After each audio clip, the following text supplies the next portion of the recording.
$1.87. That was all, and 60 cents of it was in pennies. Pennies saved 1 and 2 at a time by bulldozing the grocer and the vegetable man and the butcher until one's cheeks burned with the silent imputation of parsimony that such close dealing implied.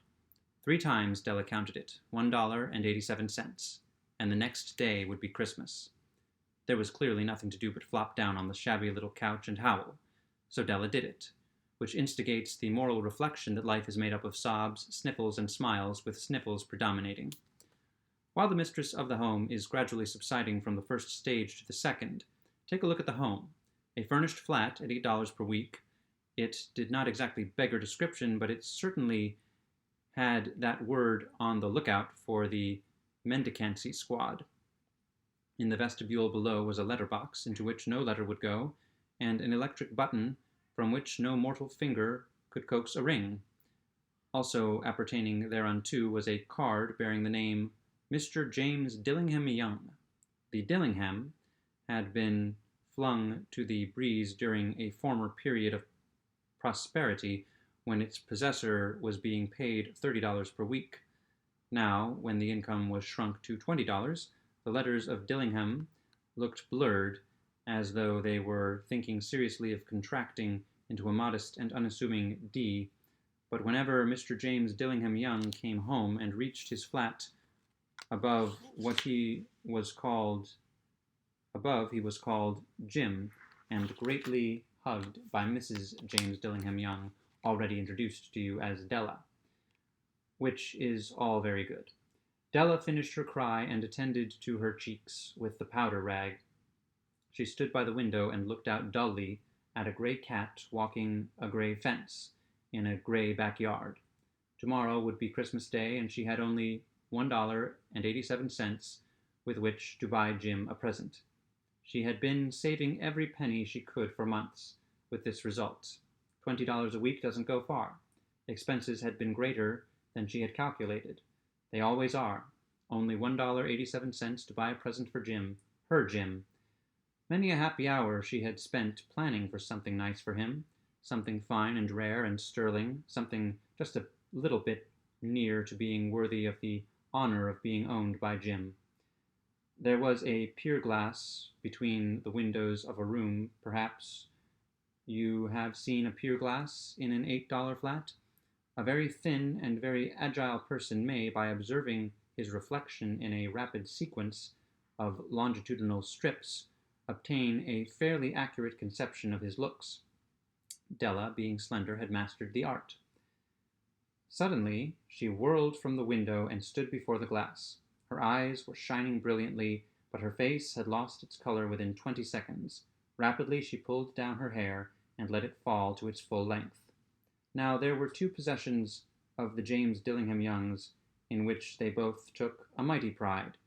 One was Jim's gold watch that had been his father's and his grandfather's. The other was Della's hair. Had the Queen of Sheba lived in the flat across the air shaft, Della would have let her hair hang out the window some day to dry, just to depreciate Her Majesty's jewels and gifts. Had King Solomon been the janitor, with all his treasures piled up in the basement, Jim would have pulled out his watch every time he passed, just to see him pluck at his beard from envy. So now Della's beautiful hair fell about her, rippling and shining like a cascade of brown waters. It reached below her knee and made itself almost a garment for her. And then she did it up again nervously and quickly. Once she faltered for a minute and stood still while a tear or two splashed on the worn red carpet. On went her old brown jacket, on went her old brown hat. With a whirl of skirts and with the brilliant sparkle still in her eyes, she fluttered out the door and down the stairs to the street, where she stopped. The sign read, Madame Sofronie, hair goods of all kinds. 1 flight up, Della ran and collected herself, panting. Madame, large, too white, chilly, hardly looked the Sofronie. Will you buy my hair? Asked Della. I buy hair, said Madame. Take your hat off, and let's have a sight at the looks of it. Down rippled the brown cascade. $20, said Madame, lifting the mass with a practised hand. Give it to me quick, said Della. Oh, and the next 2 hours tripped by on rosy wings. Forget the hash metaphor. She was ransacking the stores for Jim's present. She found it at last. It surely had been made for Jim, and no one else. There was no other like it in any of the stores, and she had turned all of them inside out. It was a platinum fob chain, simple and chaste in design, properly proclaiming its value by substance alone, and not by meretricious ornamentation, as all good things should do. It was even worthy of the watch. As soon as she saw it, she knew that it must be Jim's. It was like him, quietness and value. The description applied to both. $21 they took from her for it, and she hurried home with the 87 cents. With that chain on his watch, Jim might be properly anxious about the time in any company. Grand as the watch was, he sometimes looked at it on the sly on account of the old leather strap that he used in place of a chain. When Della reached home, her intoxication gave way a little to prudence and reason.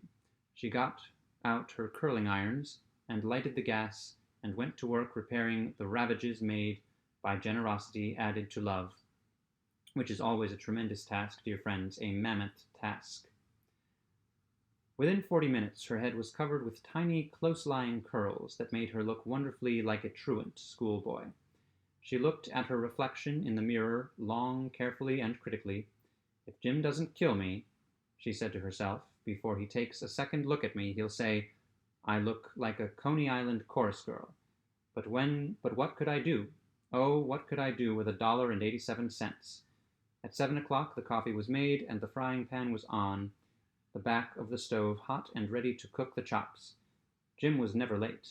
Della doubled the fob chain in her hand and sat on the corner of the table near the door that he always entered. Then she heard his step on the stair away down on the first flight, and she turned white for just a moment. She had a habit of saying little silent prayers about the simplest everyday things, and now she whispered, Please God, make him think I am still pretty. The door opened and Jim stepped in and closed it. He looked thin and very serious. The poor fellow, he was only 22, and to be burdened with a family. He needed a new overcoat, and he was without gloves.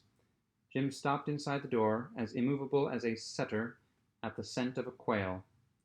His eyes were fixed upon Della, and there was an expression in them that she could not read, and it terrified her. It was not anger, nor surprise, nor disapproval, nor horror, nor any of the sentiments that she had been prepared for. He simply stared at her fixedly, with that peculiar expression on his face. Della wriggled off the table and went for him. Jim, darling, she cried, don't look at me that way. I had my hair cut off and sold it because I couldn't have lived through Christmas without giving you a present. It'll grow out again. You won't mind, will you? I just had to do it. My hair grows awfully fast. Say Merry Christmas, Jim, and let's be happy. You don't know what a beautiful nice gift I've got for you. You've cut off your hair? Asked Jim laboriously, as if he had not arrived at that patent fact yet, even after the hardest mental labor. Cut it off and sold it, said Della. Don't you like me just as well, anyhow? I'm me without my hair, ain't I? Jim looked about the room curiously. You say your hair is gone, he said, with an air almost of idiocy. You needn't look for it, said Della. It's sold, I tell you. Sold and gone, too. It's Christmas Eve, boy. Be good to me, for it went for you. Maybe the hairs of my head were numbered, she went on with a sudden serious sweetness, but nobody could ever count my love for you. Shall I put the chops on, Jim? Out of his trance, Jim seemed quickly to wake. He enfolded his Della. For 10 seconds, let us regard with discreet scrutiny some inconsequential object in the other direction. $8 a week or $1,000,000 a year. What is the difference? A mathematician or a wit would give you the wrong answer. The Magi brought valuable gifts, but that was not among them. This dark assertion will be illuminated later on. Jim drew a package from his overcoat pocket and threw it upon the table. Don't make any mistake, Dell, he said, about me. I don't think there's anything in the way of a haircut or a shave or a shampoo that could make me like my girl any less. But if you'll unwrap that package. You may see why you had me going for a while at first." White fingers and nimble tore at the string and paper, and then an ecstatic scream of joy, and then, alas, a quick feminine change to hysterical tears and wails, necessitating the immediate employment of all the comforting powers of the lord of the flat. For there lay the combs, a set of combs, side and back, that Della had worshipped for long in a Broadway window. Beautiful combs, pure tortoiseshell, with jewel rims, just the shade to wear with the beautiful vanished hair. They were expensive combs, she knew, and her heart had simply craved and yearned over them without the least hope of possession, and now they were hers, but the tresses that should have adorned the coveted adornments were gone. But she hugged them to her bosom, and at length she was able to look up with dim eyes and a smile and say, "My hair grows so fast, Jim." And then Della leapt up like a little singed cat and cried, "Oh, oh!"